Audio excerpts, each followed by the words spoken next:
Hello and welcome to another episode of 1000 Actually Fun Books, where we review books of every genre, looking for the best of fun escapist books. And today we're reviewing Nefertiti by Michelle Moran.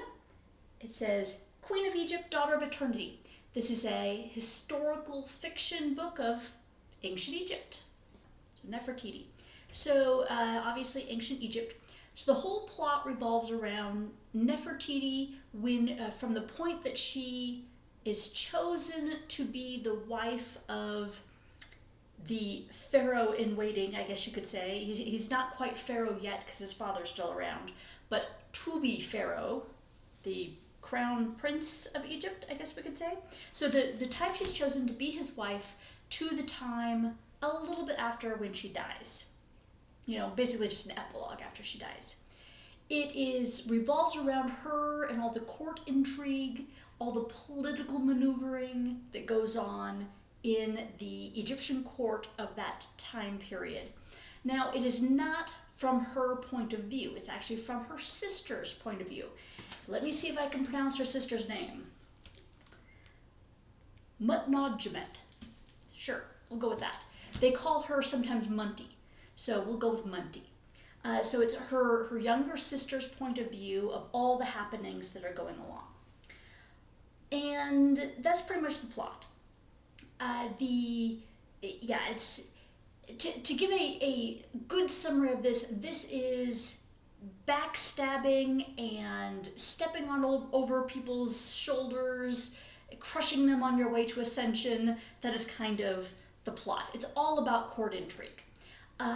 So the things I liked, of course, this is a historical fiction, so I did like the sprinkling of historical details in there, the makeup that they would wear, the, locations, their little bits of, things that go on that they, have.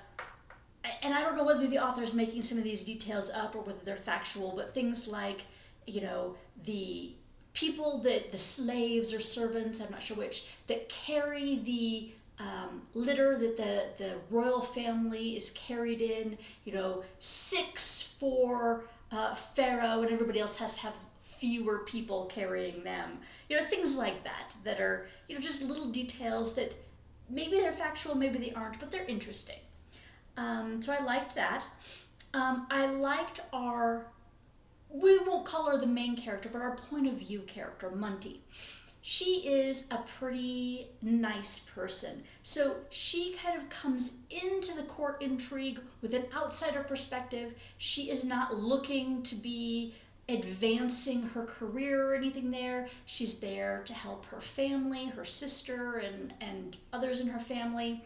But more as a love expression to her family, not because she really cares about that power that comes with being part of Pharaoh's family. And because of that, because she's kind of an outsider, you can see some of the things going around in different factions that are kind of ugly, and she thinks they're kind of ugly. And so you like her as a character, at least I liked her as a character, because she isn't involved in all the horrible things that are going along. For example, she doesn't like lying. And through the situations with her sister, she has to lie and she just hates it. Or, her sister and husband and father, all these kind of things are coming up with plans to get and keep power, and she's kind of being the voice of reason sometimes, maybe that's not such a good idea. Not always, and they don't always listen to her. This isn't a super powered person who's always right, but you tend to like her because she tends to want what is best for her country, her family. She's not looking to just, like I said, be all about her. So I like Munti. The political intrigue. So this was complicated, multifaceted. You had factions on things in the family. So not Munty's family, but Pharaoh's family. Because remember, Pharaoh, this is a time period in a household, he has a multitude of wives. Now, the story really only focuses on two of the wives. Nefertiti is the chief wife, but she is not the first wife.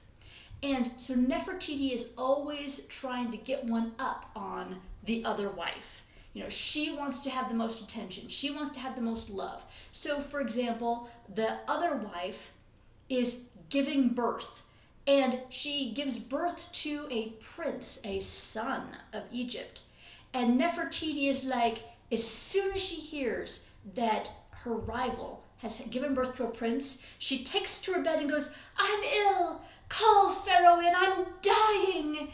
And she flat out tells her sister later, as the Pharaoh comes and is so like, "Oh, are you sick? Let's call a healer, everybody." She tells her sister once the Pharaoh leaves to go do something else, that she is going to be sick until the fervor dies down about the new prince being born. Until Pharaoh's attention is firmly on her, she is going to be sick.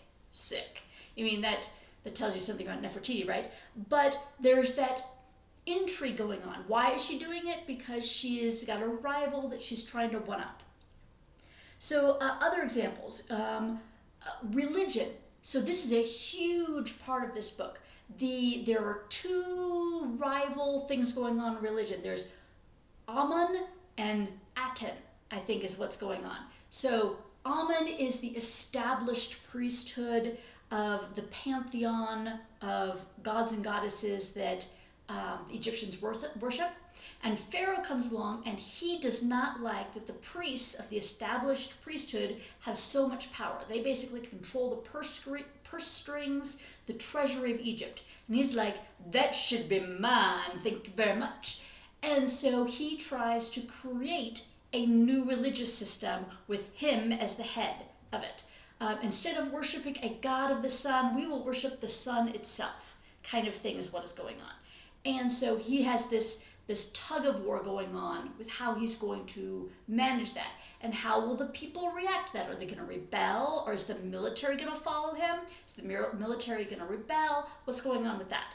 You have the intrigue going on with foreign nations. There's constantly in this book this tension of the Hittites. Are they coming? Are they invading? Are they taking pieces of Egypt? Are they going to come? What should we do about that?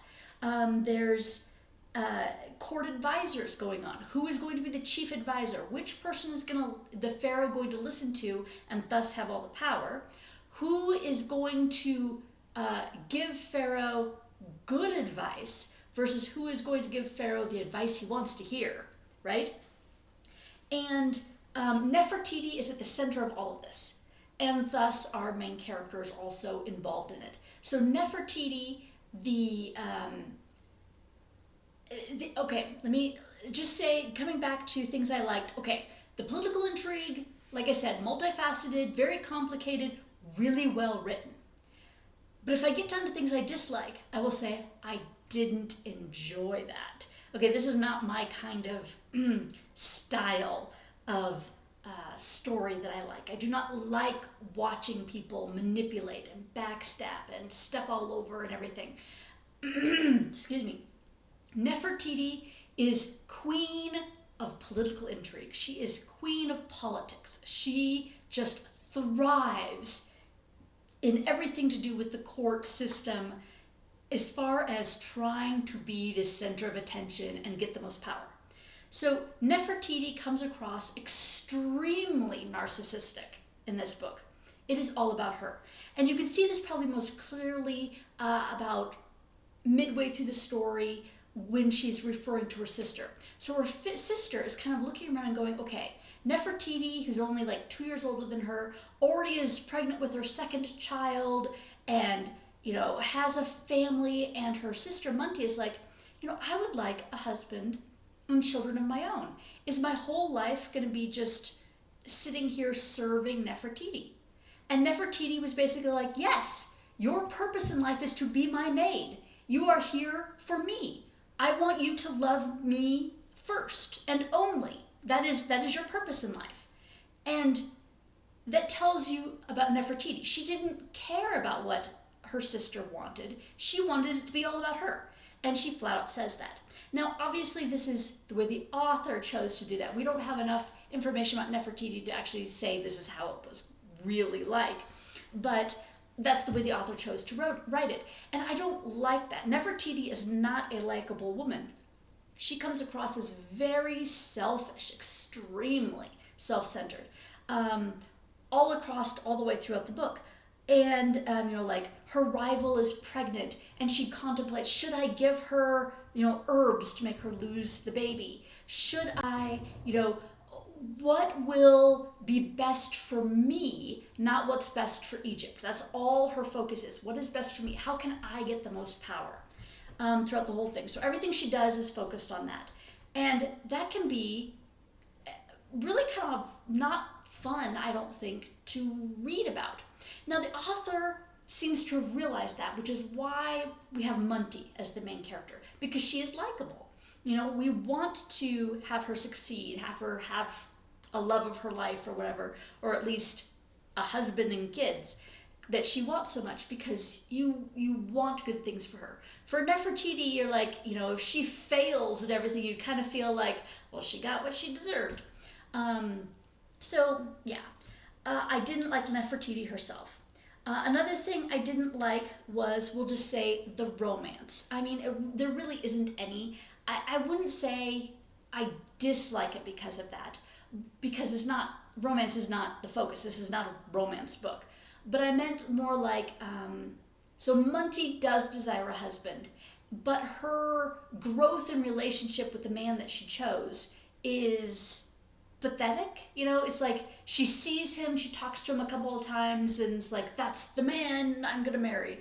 And it didn't feel authentic or realistic, neither for a, and I mean that in a real sense, not just in a romance book sense. Like, if her husband was being picked for her, and this was, she was getting to know him and it was just a couple sentences and then they got married because that's the way it was, then fine, I wouldn't have any problem with that. But the idea that she's marrying for love, but you don't really see her falling in love, was, I thought, a weird choice for the author. So I didn't really like that. But it's a minor portion of the story, so not a big deal. The ending did feel a little bit rushed. I mean, there are big events happening and lots of people die, and you just kind of felt like, whoosh, that happened, and then it was over. I don't know. Again, it's partially because we don't have any, real records for what happened. So the author has to make up a reason that Nefertiti's tomb has never been found, why, some of the city is more crumbled and apparently destroyed than other places, things like that. So anyway, my overall feeling of this book was actually really hard for me to decide what to do about this. So for purposes of this channel, I'm trying to do things that are fun, but I'm trying not to do just things I personally like. So something that's good, well written, which I think this is, I'm giving a thumbs up, even if I personally am kind of like, it's not my style. So that's what this is. I mean, there were times I started this actually like 2 weeks ago, and I've read a couple of books since then, because I put it down and didn't really want to pick it back up. Because it's the style, because I just don't like all that manipulation. I don't like reading that. But I think it was well done. And I think for people who like that sort of thing, that they would find it fun. So I am going to put it in my best of list, even if my personal preference, I wouldn't necessarily read it again or anything. I mean, but if somebody liked that style, they really liked drama and they really liked history, I probably would say, hey, I read that book. Might want to check it out, see what you think about it. So I'm going to put it on my best of list, even though it gets 4 out of 5 stars. How's that? And I'm rounding up. Okay, part 2. like I said, I put this down and read other books, I don't actually have it to hold up anymore, but I checked out and already recorded the review of Monster Hunter International. And I should have, what was the title of it? Oh, no, not the title. Who is the author? Give me just a second to find out what the author of that book was. It was, Larry Correa. So, Monster Hunter International. This is an action fantasy book. Yeah. And since I have already read it now and already recorded the review, I'm not going to give any more away about why I picked it or anything, but yes, I wanted something a little bit more mindless, escapist read than this one. So, yeah, if you want to hear more about that one, then please stick around for the next video. In any case, thank you for watching.